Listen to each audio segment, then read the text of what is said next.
शहर से दूर बने हुए फार्म हाउस में एक लड़का किसी लड़की के साथ जबरदस्ती करने की कोशिश कर रहा था। तुम्हें क्या लगता है तुम बच जाओगी? और चिल्लाओ, मुझे मजा आता है। मुझे चीखे सुनने में मजा आता है। कहते हुए उसने उस लड़की को उठाकर पलंग पर पटक दिया।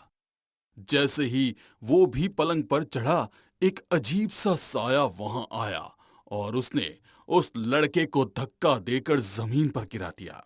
वो साया उस लड़की की ओर देखने लगा तो वो डर कर एक कोने में सिमट गई। उस साये ने जैसे ही साहिल के सिर पर हाथ रखा, सोमिल बहुत तेजी से चीखा और जमीन पर गिर गया। उसकी चीख सुनकर वो लड़की भी बेहोश हो गई। अगली सुबह अपने आसपास होती हलचल और आवाज से उसकी नींद खुली तो वो एक हॉस्पिटल में थी। जैसे ही उसे होश आया, नर्स तुरंत डॉक्टर को बुलाने के लिए चली गई। डॉक्टर ने आकर उसका चेकअप किया और उससे कहा, आप लोगों के साथ क्या हुआ था? आप पिछले 3 दिनों से बेहोश थीं और आपके साथी उनका तो बहुत बुरा हाल हुआ है। मेरे साथ मेरे साथ तो जहां तक मुझे ध्यान है उस वक्त साहिल था। क्या हुआ उसे? यदि आपको कुछ याद नहीं तो टेंशन ना करें, हमने पुलिस स्टेशन में खबर कर दी है। वो लोग आए तब तक आप आराम कर लीजिएगा। डॉक्टर के जाने के बाद वो लड़की काफी देर तक सोचती रही कि साहिल ने उसे उठाकर पलंग पर डाला था। उसके बाद क्या हुआ उसे कुछ भी याद नहीं। दूसरी तरफ सब लोग हैरान थे क्योंकि साहिल की लाश जिस हालत में मिली थी, ऐसा लग रहा था कि मानो कई हफ्तों पुरानी लाश हो। पूरे शरीर का रंग सफेद हो चुका था। शरीर में खून की एक बूंद भी बाकी नहीं थी। उसके शरीर पर कोई चोट तक का निशान नहीं था। फिर उसकी मौत कैसे हुई, ये पोस्टमार्टम रिपोर्ट में भी एक राज बनकर रह गया, क्योंकि मॉडर्न साइंस के सामने पहली बार ऐसा किस्सा आया था कि एक ही रात में लाश इतनी बुरी तरह से खराब हो गई जबकि उस पर कोई भी चोट के निशान नहीं है। फार्म हाउस को लेकर रात में भी फार्म हाउस के चौकीदार के बयान के हिसाब से और सीसीटीवी फुटेज में भी साफ नजर आ रहा था कि साहिल उस लड़की को लेकर रात में ही वहां पर पहुंचा था। फिर उसकी लाश एक रात में ही कैसे खराब हो गई? उस हादसे का पुलिस के पास भी कोई क्लू नहीं था और उसे वक्त मौजूद उस लड़की को भी कुछ याद नहीं था। वो फार्म हाउस शहर के नामी बिजनेसमैन जैन ज्वेलर्स का था। साहिल उनका इकलौता बेटा था। उसकी ऐसी दर्दनाक मौत से वो भीतर तक टूट गए। उन्हें समझ ही नहीं आया कि ये सब क्या हुआ।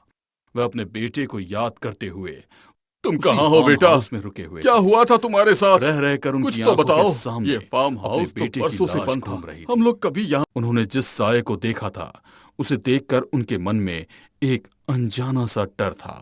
अगले दिन सुबह जब वो फार्म हाउस से निकले तो उन्हें कार के अंदर ठंडक का एहसास होने लगा।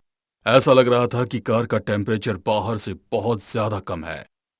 उन्होंने कार का हीटर ऑन किया और गाड़ी चलाकर वहां से निकल गए।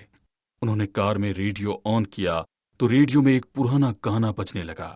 मिस्टर जैन ने टिश्यू पेपर लिया और अपना पसीना पोंछने लगे। गाना बजते ही बीच में किसी के जोर से चीखने की आवाजें आने लगी तो मिस्टर जैन ने रेडियो बंद कर दिया। अब वे अपने घर पहुंच चुके थे।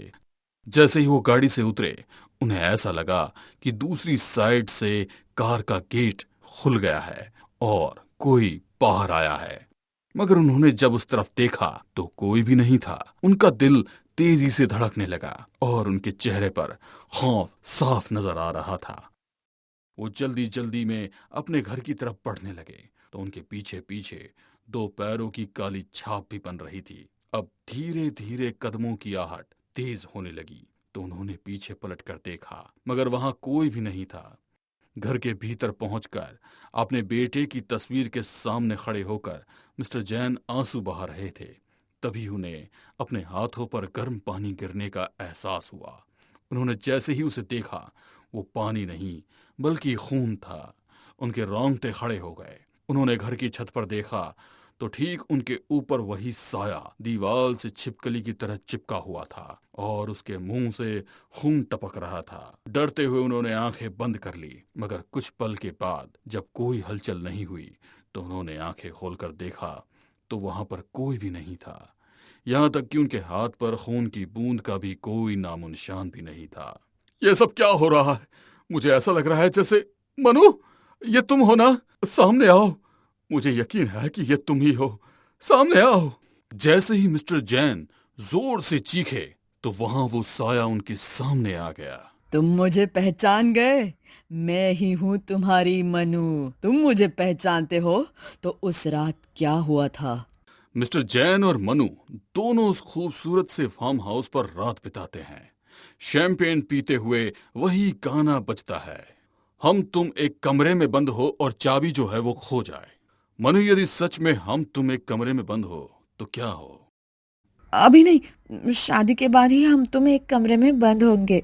कहते हुए वो खिलखिलाकर हंस पड़ी। उसके लंबे बाल उसके चेहरे को ढक रहे थे और उसकी सुंदरता को और बढ़ा रहे थे। मिस्टर जैन उसके बालों से खेलते हुए उसके और पास आ गए। धीरे धीरे दोनों एक दूसरे में खो गए और उसी कमरे में एक साया था जहां पर साहिल और वो लड़की थी। सारी रात साथ में बिताने के बाद अगली सुबह मनु को वहां से छोड़कर निकल गए। उसके बाद मनु ने मिस्टर जैन से बहुत कांटेक्ट करने की कोशिश की, मगर वो इस तरह अनजान थे कि मानो उसे पहचानते ही ना हो। एक दिन अचानक ही मनु उनके ऑफिस में पहुंच गई और उनसे गुस्से में बोली, सर ये सब क्या है? उस रात आपने मेरे साथ जो कुछ भी किया, उसके बाद आप मेरे सामने ही नहीं आ रहे हैं। क्या आपको पता है मैं माँ बनने वाली हूँ? ये सुनकर मिस्टर जैन बहुत घबरा गए और उसे पैसे का लालच देने लगे, मगर मनु किसी भी कीमत पर मानने वाली नहीं थी।